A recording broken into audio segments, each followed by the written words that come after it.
My friends, from that deeper space, I'm actually going to end our time of message and meditation with the meditation today. And I hope it will be revealed why when we get there. But in the gift of that song and in our breath together, let's come into center.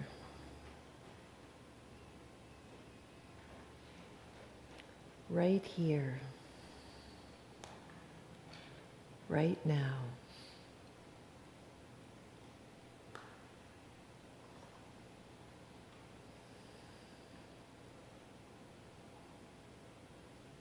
I go deeper into the heart of God.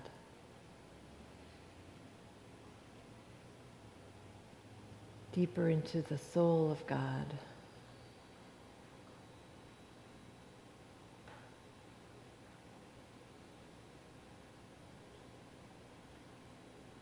Deeper into the essence that we share.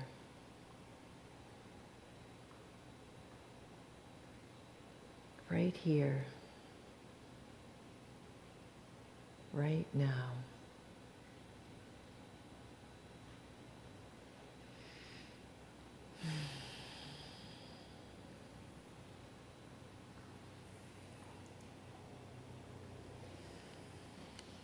So thank you for helping hold that container for me too, as I begin to share with you where my practice has led me this week. And it is such a funny thing that, all week long, I'm praying, I'm reading, I'm thinking about what Roger and I have talked about will be the theme, thinking about the music, listening to the music, and letting that all work in me. And by Friday, I think, oh, this is great. I'm in good shape. I know where I'm going. And then always, on Saturday, there's this, and this, that also helps me land. And so by Sunday, what I am doing is really and truly walking you through my own spiritual practice. So I'm grateful for the container that you help me build for that I can then share. So part of my inspiration when I was thinking about the complexity of what it is to say, happy birthday, America? And to think about the aspiration of who we are as a country, as a nation. The best of what we say we believe as a country and how we live that out. And so as that was all circling around, the question also was, then what does that mean for me as a spiritual being? How does it all connect? And how do I make sense of where my my small mind goes sometimes? So one of the first bits of inspiration I got, found again, is really thanks to a former student, and Jen Bloom. I don't know that you're ever going to hear the recording of this, but you sharing this poem with our class 4 years ago has stayed with me all these years. So this is a poem called Jigsaw by Rabbi Lawrence Kushner. Each lifetime is the pieces of a jigsaw puzzle. For some, there are more pieces. For others, the puzzle is more difficult to assemble. Some seem to be born with a nearly completed puzzle. And so it goes. Souls going this way and that, trying to assemble the myriad parts. But know this. No one has within themselves all the pieces to their puzzle. Like before the days when they used to seal jigsaw puzzles in cellophane, ensuring that all the pieces were there. Everyone carries with them at least one, and probably many pieces to another's puzzle. Sometimes they know it. Sometimes they don't. And when you present your piece, which is worthless to you, to another, whether you know it or not, whether they know it or not, you are a messenger from the Most High.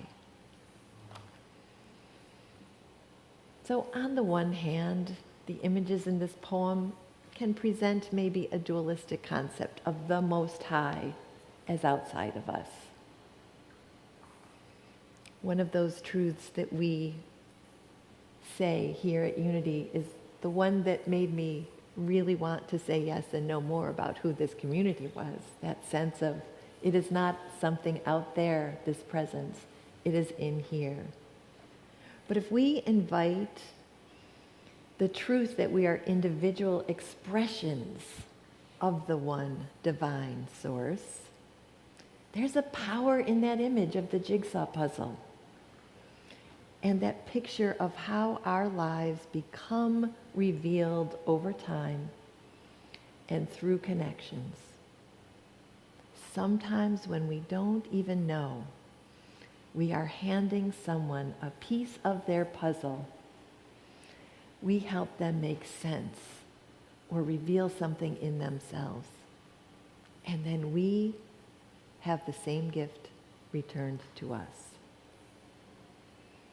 Kushner also writes this: if everything is connected to everything else, then everyone is ultimately responsible for everything. We can blame nothing on anyone else.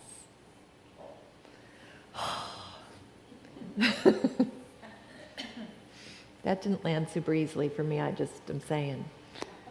We can blame nothing on anyone else. The more we comprehend our mutual interdependence, the more we fathom the implications of our most trivial acts. We find ourselves within a luminous organism of sacred responsibility. So from the hit to my solar plexus, that we can blame nothing on anyone else. Really? That gift, we find ourselves within a luminous organism of sacred responsibility. This is not a new message. I have many weeks begun a talk listing the litany of all the things I'm worried about. I'm not going to do that to you today. My friend Rev Sue wrote this week about the pernicious polarity that we find ourselves living in. It is so easy for me. I'm not talking about us here. I'm talking about my particular individual expression of the divine that forgets the divine part, and I slide so easily into blame, into self-righteousness, into rage and frustration and othering. Yet over and over again, when I have to show up for you here, I have had to find some way to dig in to a different truth. From the message of Patricia Pierce at Easter about where is the cross consciousness living in me? And how does that make me blind to the Christ consciousness alive in all? Way back when I gave you the PowerPoints of Otto Scharmer, when I am standing at the abyss of the othering, of the blaming, of my own blind spots, how am I called to presence, to presencing with all and not absencing?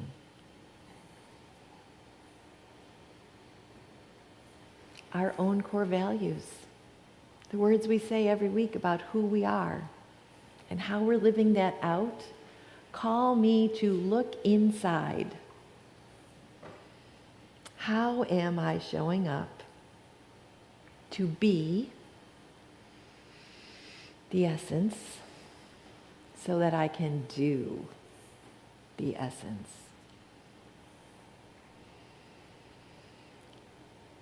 When I consider all the turmoil, the injustice, the peril around the world and in our own country today, it's easy to forget that as a species, as humans, we have wreaked that havoc on each other before. And that havoc has never been the full truth. The other day, after a long session, too long really, of reading article after article, I felt the weight of grief and despair settle on these bricks that were formerly known as my shoulders. And then I happened to glance at the jigsaw puzzle piece of a book that my friend Janet, who was here last week, left a whole stack of books for me. I haven't even read this book. But the title stopped me in my tracks. We Shall Not Shatter. A World War II story of friendship, family, and hope against all odds. We shall not shatter. We shall not shatter.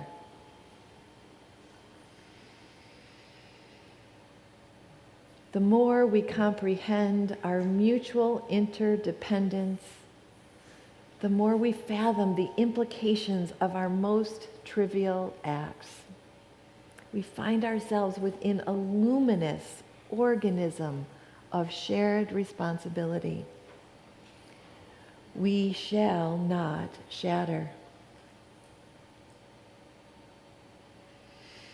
In this luminous organism, what do we mean when we say every week, I behold the divine essence in all beings? If I behold it in you, which is so easy, then I have to behold it in me. But the tricky part is I must also behold it even in those beings I sometimes rage and curse about, who are most blind to that essence alive in themselves.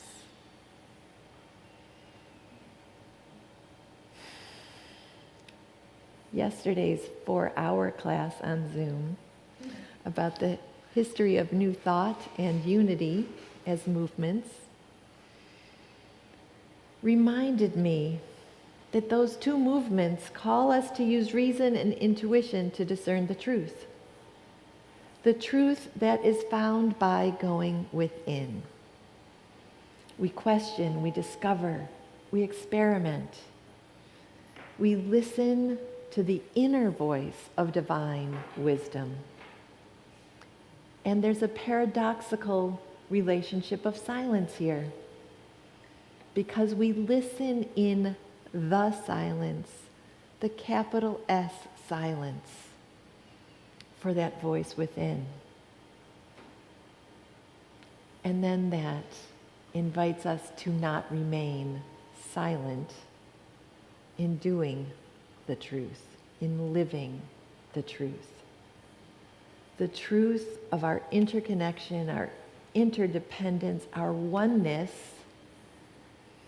That's not even easy to speak sometimes, let alone to do. And in my raging, and I really hope most of you don't know when I say curse that I actually mean sometimes I'm very salty when I am raging. Luckily you haven't found that out about me yet, except for right now in my true confessions. I have. Well, all right. And if my daughter Beth is online today, she for sure also has. Lest you think that the halo doesn't have fireworks coming off of it. So in my exploration of New Thought and Unity, I'm also reading my new friend Eric Butterworth.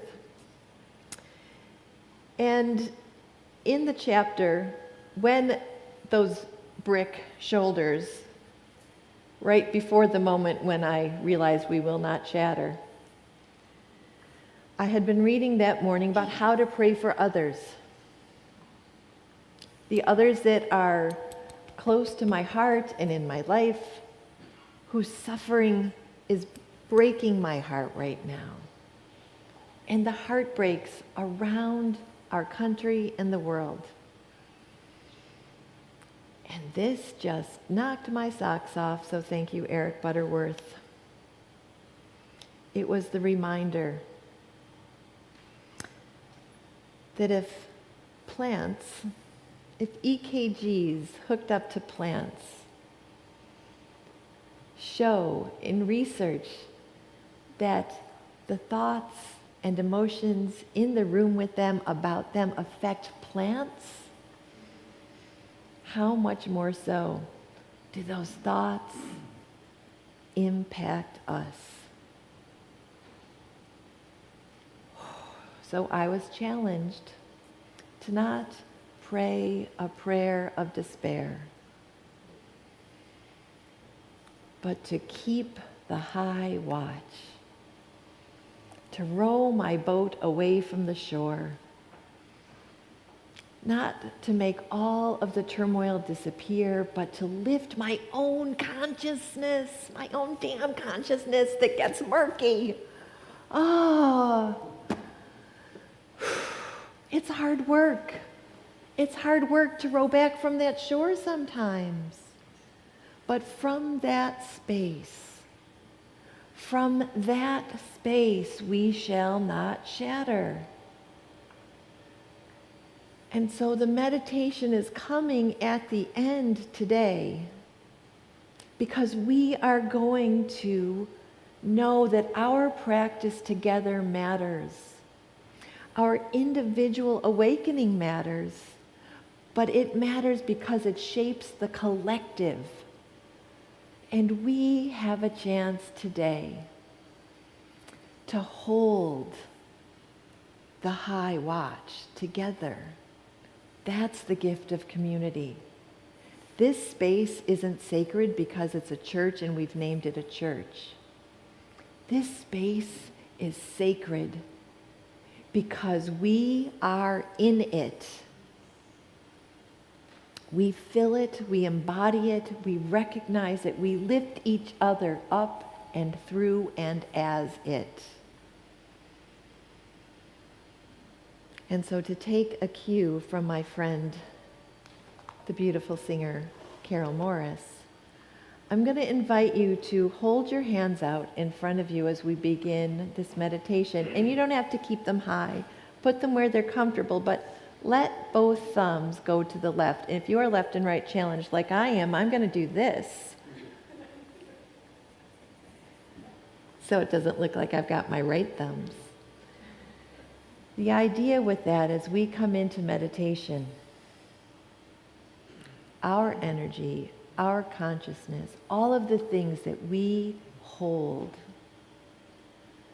as concerns, we lift the concern and row back and let that energy flow from hand to hand with no separation. So let your hands rest in front of you wherever they want to be without strain. You might want to, wiggle and shift and dance your body into some stillness first. And feel the spiritual practice of breathing together as we land. Because I'm going to invite you not to take my word for it, but to explore this together.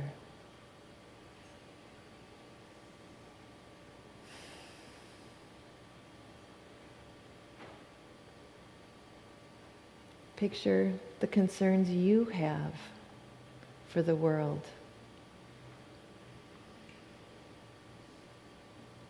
Your own intimate world and the big world, for our nation, for the earth,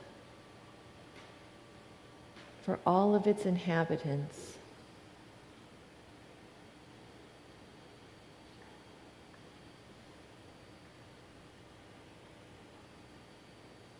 And in your mind's eye, with your eyes opened or closed, whatever feels comfortable for you, but imagine yourself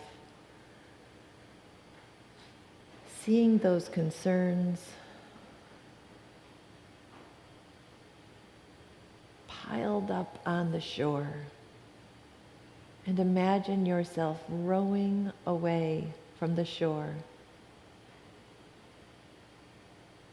Not to ignore them, but to connect to your true essence.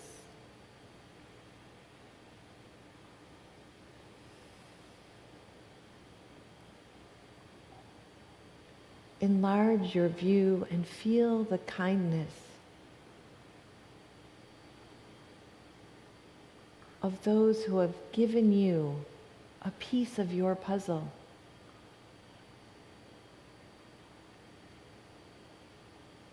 But even row further back from that.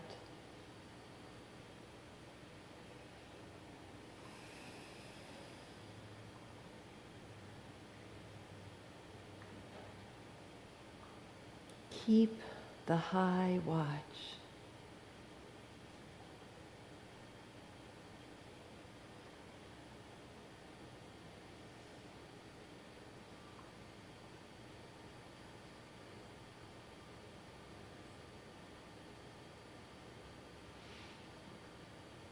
Hold the flow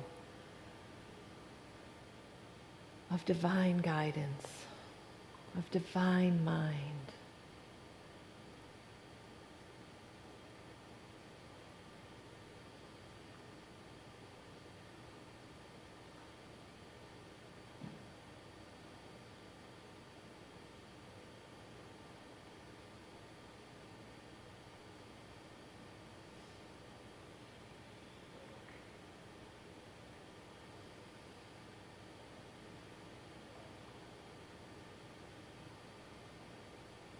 We shall not shatter.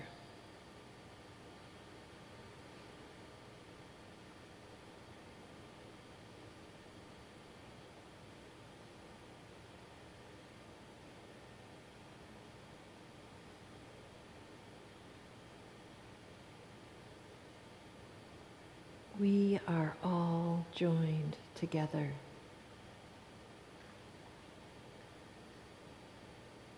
In our hearts, in our minds, in our souls.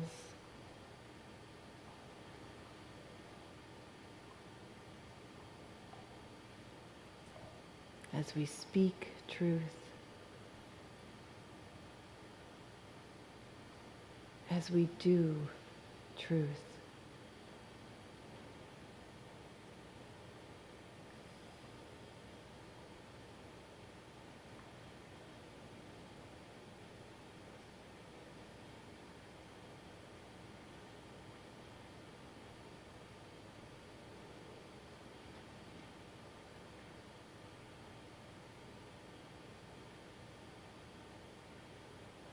May we behold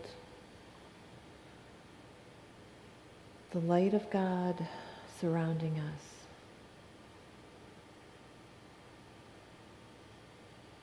And may we know we are the light of God.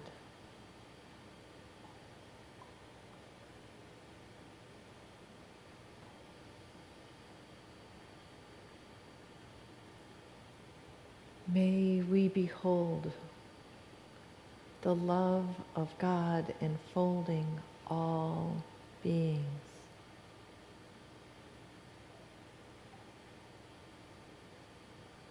And may we know we are the love of God.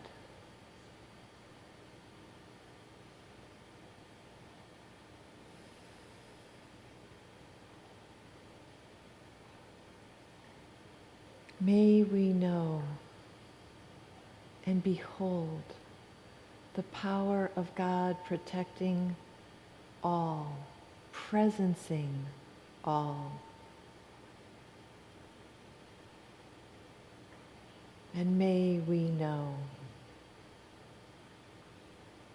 we are the power and the presence and the divine essence, alive,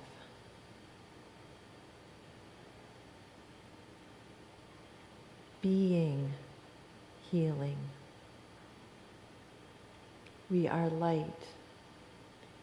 We are healing. We are free.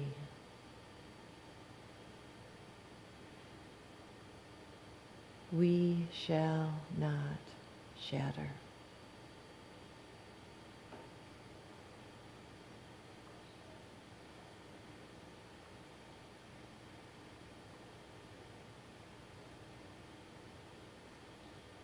And in the powerful words of the great Amen, and so it is. Amen.